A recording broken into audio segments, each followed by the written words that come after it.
Go on, Ben!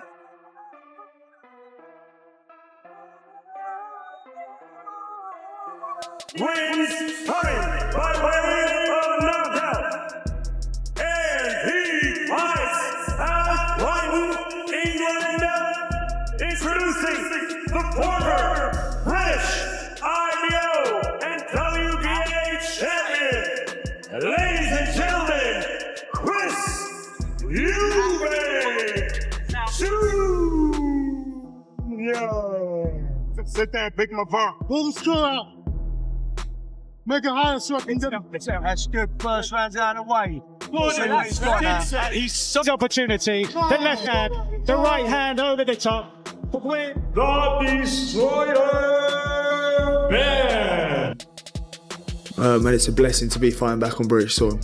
Is there a high level of respect between you and Junior now? I mean, I wish him well. You know, I know he's gone to the hospital. I've heard he's got a broken jaw.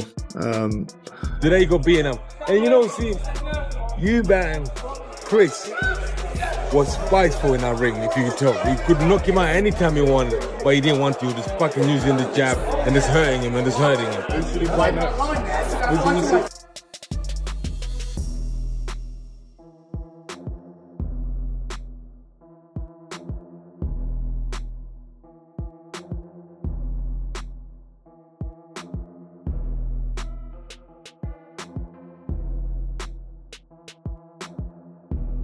All the emotions after that, mate. Just unbelievable. I mean, honestly, what I saw there, I can't even bother to moan about the scorecards because I couldn't be prouder. I mean, listen, I know me and Junior have had our ups and downs, but unbelievable respect to him. But for my man, Conor Benn, you've just seen the beginning, in my opinion, of one of the biggest stars in British boxing, the people's champion. And for all the rubbish he's been through over the last couple of years, and I know how good and clean this kid's heart is, to see him, you know, I don't think he's quite aware yet of the response.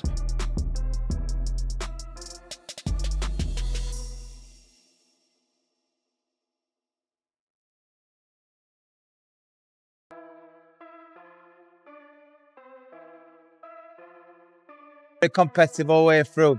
On edge of your seat, we're good. Were you impressed by Conor? Because ultimately he was the lighter fighter in there tonight. Yeah, you know, Eubanks is no Golovkin. You know what I mean? You could see the way it you know, it started to look tired, but you know, Conor had that energy. You know, moving up the weight, he had more energy inside him. But you know what I mean? Equal the match. You know what I mean? He lived up to the hype, and you know what I mean? They didn't let the fans down.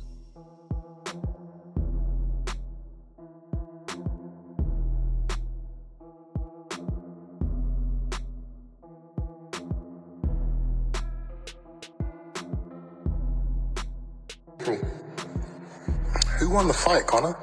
You may have won the fight, but you're the one in hospital, not me. If you take a man's soul, that usually means you win the fight. You may have won the fight. I've never seen someone's soul get taken and they still win. So I look at you now and you ain't the same. The truth is we both ended up in hospital, and you know, I was there for dehydration and you were there for the... How much weight did you put on after the weigh-in? Listen, after the weigh-in, we're not going to get into weight talk. Speaking ahead of the fight, Jones Jr., who previously trained Chris Eubank Jr., told TalkSport that he is leaning toward his former fighter, but it only takes one punch from Benn to change everything, even moving up in weight. I think Eubank is definitely the bigger, more experienced man, but you can never take away Benn's one-punch power. If Benn lands just one, who knows what could happen.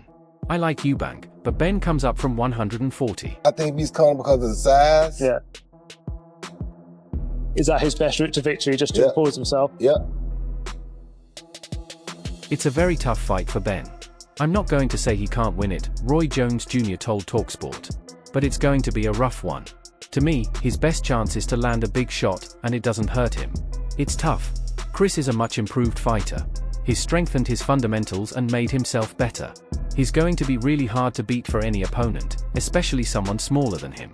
But we saw Liam Smith do it, so I'm sure that gave Benn even more hope of pulling off the same. It's going to be a great fight, but I think Chris will have the advantage as he's simply bigger. Eubank's looking at Conor Benn, he's talking to him, he's thinking to himself, when do I splat this egg around the side of his head? When do I do it? How do I do it? Do I put it in his face? Do I put it on his head? Is he going to see me? Because if Conor would have seen him, he might have blocked it and check hooked him. But it was quick. He distracted Conor by saying, what did you say? Then he reached for the egg and he clattered him right around the side of the back of the ear and the face. And the egg yolk went everywhere. A lot of the yolk missed him, so it wasn't that embarrassing where he's dribbling with egg yolk. Frost knows what it's like to face a bitter rival after a heated build-up. His first fight with George Groves turned into exactly that, as the young challenger got under the champion's skin with plenty of mind games before the opening bell. Shortly after the fight began, Frost was floored by a big right hand and later admitted he had underestimated Groves.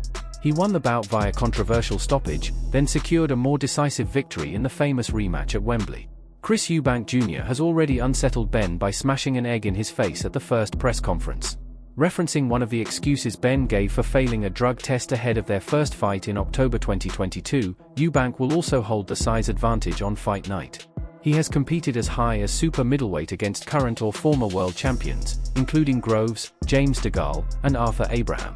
Benn, meanwhile, will be moving up 2 weight classes to face him on April 26th. You've got to say he's a wide favourite. He's boxed George Groves. He's been in there with Arthur Abraham. He's a big punch in super middles, do you know what I mean? And his punch resistance might not be what it once was, and might not be the fighter he once was. I'd say he probably is a little bit sharp, but Conor Benn hasn't beaten anyone or fought anyone of the stature of the people that he's performed against, has he, Eubank? If you look at his resume, it's... Yeah. The wins against Arthur Abraham and James DeGaulle. Super middle as well. Speaking on his own, Frost sided with the bigger, more experienced fighter. I just think when you look at all the variables, who's done what, who's the bigger, stronger man, who has world-level experience, you have to say Chris Eubank Jr. has performed at a higher level and even at a heavier weight. He belongs at world-level status, whereas Benn has done nothing comparable. Yes, he beat Chris Algieri, a former champion, and looked good doing it, but Algieri was past his prime.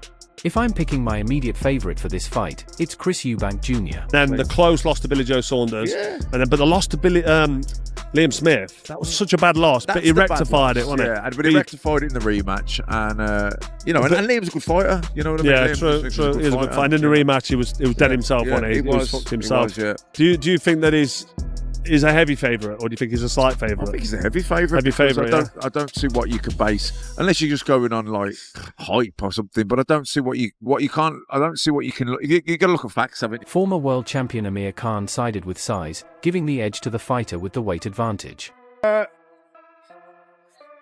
initially started off with Chris, even though I wasn't impressed with his last fight, even though I think the inactivity of Conor for the last 15 months might affect it, even though I think he's the older fighter of the two. I'm siding towards Chris, but I'm going to wait until the weigh-in and give you my definitive answer when I see them both on the scales and see what they look like. So Khan said, a couple of weeks ago, I was saying Benn was going to win. I thought he would be the aggressor. But then, looking at the size difference and realizing he's moving up not just 1, but maybe 2 weight classes, these weights exist for a reason. Even though I moved up and fought Canelo, I know the difference. But then again, Chris Eubank Jr. is no Canelo. Still, I feel Eubank has more weight, more power, more strength, and the height and size advantage over Benn. I've got him winning that fight now. Ben Shalom, Chris Eubank Jr.'s promoter, also predicted in favor of his fighter. He called for a stoppage around rounds 5 or 6 and said it would be a fight. These two don't fight off the back foot. They're not technical boxers, they're at their best when they are in the thick of the action. They are fighters, Shalom added. Very hard, so I'm worried for Conor Benn.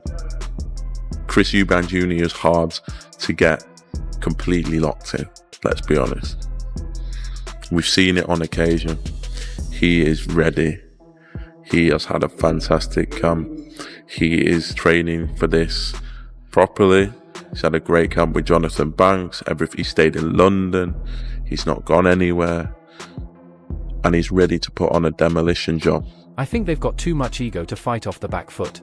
They're going to meet in the middle of the ring, and it's going to be an absolute shootout. It's not just about the names or the story, or even the animosity, it's their actual styles. It's going to be pure mayhem from round 1. Shalom is so confident in his fighter that he's willing to accept a £1 million bet offered by Benn's promoter, Eddie Hearn. He made that bet with me.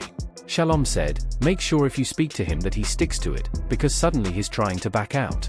If he didn't want it, I don't know why he brought it up. He made the bet. Making for a fantastic fight, but yeah, Chris is Chris. You know, the people's champion is Michael Watson. He always has been. You know, during our time in the 90s, he was the people's champion. So where are these people today? Stand up for him by not going along with the nonsense and the circus that's been created for this farce of a fight, which is between one fighter who is at 2 or 3 weights above the smaller guy.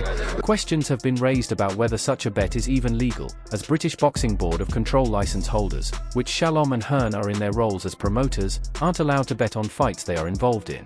Shalom, however, claims he's been given the green light to go through with it. I've been told I can do it. We can do it. He doesn't want to do it now, but he's a big boy with a lot of money, so he should stick to it, Shalom said.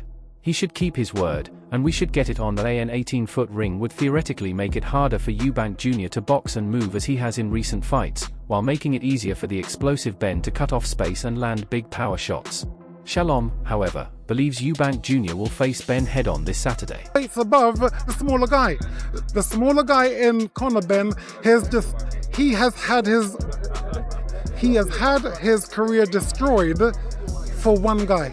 Because once you go up to 160, going down to fight, then at 147, it doesn't work. These rules are in place to provide a rail for him for his career.